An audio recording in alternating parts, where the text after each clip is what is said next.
Everyone, I welcome all of you on Gate Chemical Planet, and I would like to thank all the dear students who subscribed my channel. So student, this is Jeeta Yadav and you are all are on Gate Chemical Planet. I am here to help you guys for your examination.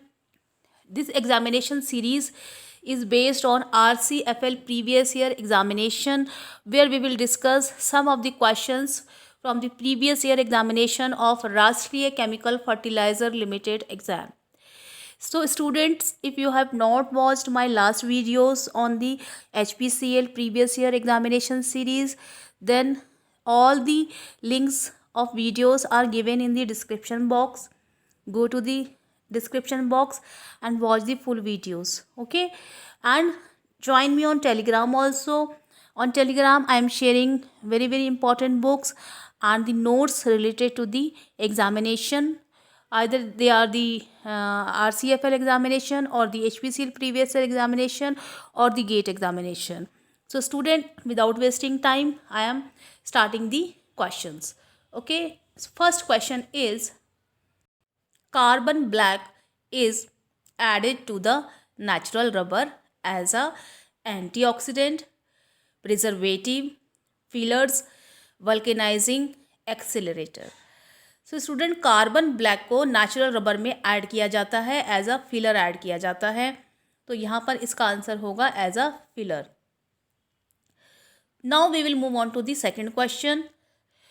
Process used for producing soda ऐश.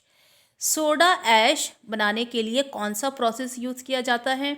तो soda ash जो है वो Solvay process से बनाया जाता है. यहाँ पर आपको चार ऑप्शन दिए हैं: Solvay process, chamber process, Chance process, Tromp process. तो सोडा ऐश जो है वो सॉल्वे प्रोसेस से बनाया जाता है. तो यहाँ पर इसका आंसर ऑप्शन ए जो होगा वो करेक्ट होगा. Now we will move on to the third question. Coke oven gas mainly consist of. तो स्टूडेंट, कोक ओवन गैस जो होती हैं उनका कॉम्पोजिशन पूछा गया है कि कोक ओवन गैस में क्या क्या प्रेजेंट होता है. CO plus CO2, it means carbon monoxide and carbon dioxide. First option. B is H2 plus CO. C option is methane plus carbon monoxide. And fourth option is hydrogen plus CH4. तो student, यहाँ पर Coke oven gas का मैं बताना चाहूँगी.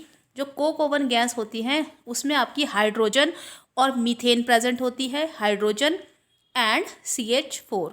Hydrogen 51% होती है और जो मीथेन होती है 34% प्रेजेंट होती है. तो यहाँ पर जो आपका ऑप्शन होगा वो होगा डी ऑप्शन करेक्ट. अब हम फोर्थ क्वेश्चन की तरफ मूव करेंगे. Most of the coking coals are. तो ये पूछा गया है कि जो कोकिंग कोल्स होते हैं वो वो कौन से टाइप के होते हैं. क्योंकि जो कोल होता है वो पीट होता है, लिग्नाइट होता है, बिटुमिनस होता है और एंथ्रासाइड होता है. बट जो most of the coking coals होते हैं वो होता है बिटुमिनस. तो यहाँ पर जो करेक्ट ऑप्शन होगा वो होगा बिटुमिनस. स्टूडेंट्स, अगर आप लोगों ने अभी तक मेरा चैनल सब्सक्राइब नहीं किया है तो गेट केमिकल प्लैनेट को सब्सक्राइब कीजिए और बेल आइकन को प्रेस कीजिए, जिससे आपको मेरा वीडियोस का नोटिफिकेशन मिलता रहे और आपको बार बार मेरे वीडियोस सर्च ना करने पड़े. तो स्टूडेंट, यहाँ पर हम मूव करेंगे नेक्स्ट क्वेश्चन की तरफ. आप वीडियो पे बने रहिएगा, बहुत ही इंपॉर्टेंट क्वेश्चन हम डिस्कस करने वाले हैं next.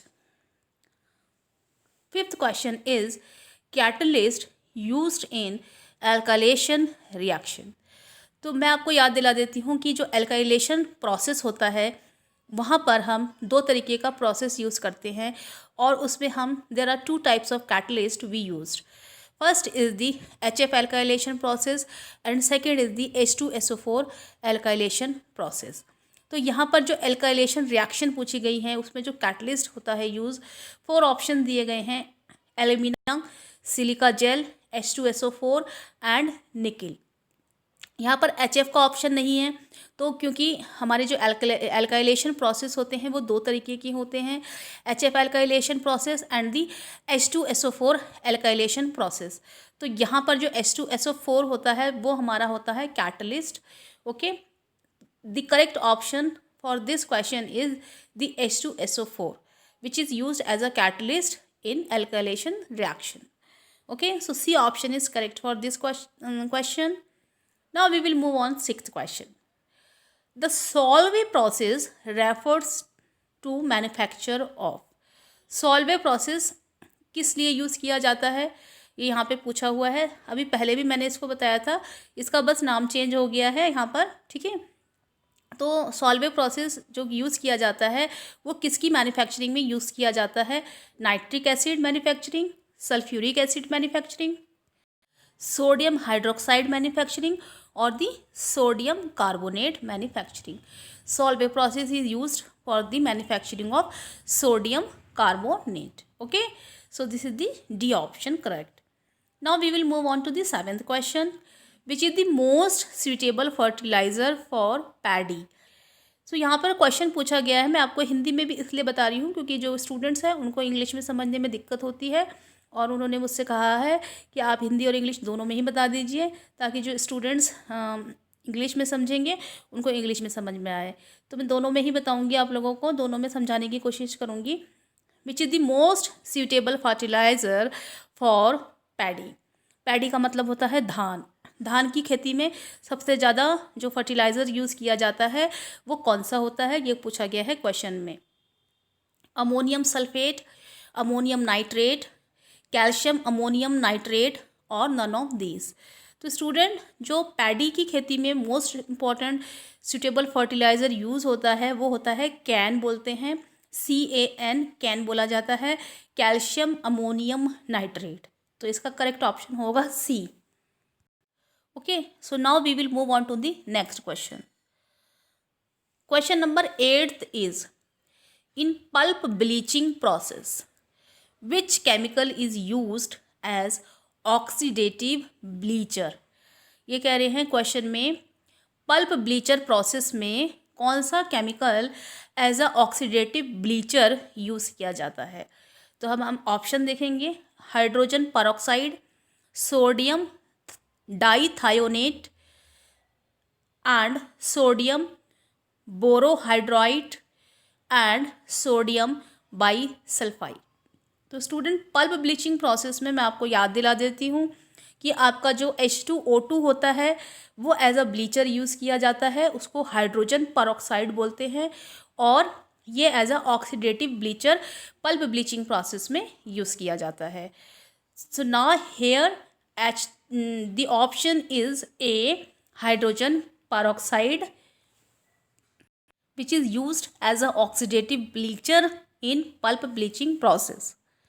Now we will move on ninth question. Polymer used in bulletproof glass.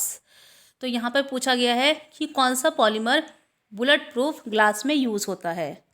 Options are Kevlar, Lexan and Nomex and none of these. So here जो आपका ऑप्शन होगा बी करेक्ट होगा, क्योंकि जो बुलेट प्रूफ ग्लास बनाने में polymer use होता है वो होता है लैक्सन. Okay, LEXAN.